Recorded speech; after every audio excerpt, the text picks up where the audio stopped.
У Гомелі зафіксавана першае ў гэтым сезоне дарожна-транспартнае здарэнне з удзелам электрасамаката.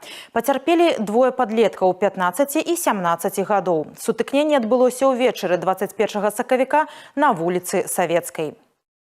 Юныя ліхачы здзейснілі адразу некалькі парушэнняў правілаў дарожнага руху. Удваіх на адным самакаце перасякалі праезную частку на чырвоны сігнал светлафора. І трапілі пад кола Audi 80, якім кіраваў 33-гадовы вадзіцель. Аўтамабіль рухаўся з боку вуліцы Пушкіна у напрамку Рагачоўскай. У выніку сутыкнення падлеткі атрымалі траўмы і былі шпіталізаваны.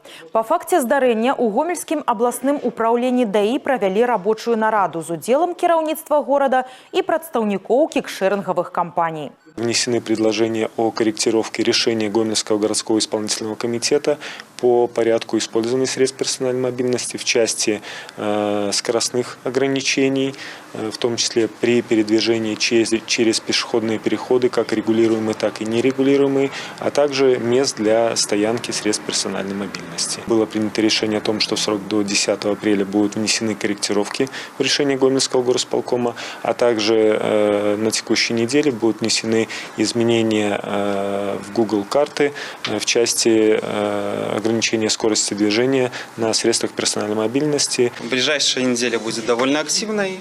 Мы будем вносить изменения на карту покрытия города Гомеля. Меры, которые нам озвучил как исполком, как и сотрудники ГАИ, довольно суровые. Понимаем, для чего это было сделано, поэтому полностью согласны, принимаем правила игры и готовы содействовать для того, чтобы ДТП в Гомеле было меньше. Самое главное – это ограничение скорости в городе Гомеля. Мы выделим потенциально опасные перекрестки, ограничим скорость до 7 км в час. Также по всему городу Гомелю будет максимальная скорость самокатов 20 км в час, но велодорожки останутся в пределах 25.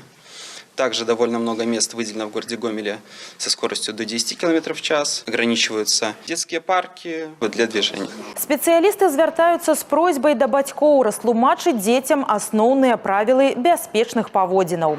Перад пераходам дарогі спыніцца, пераканацца, што вадзіцелі вас заўважылі і прапускаюць, і толькі потым ісці.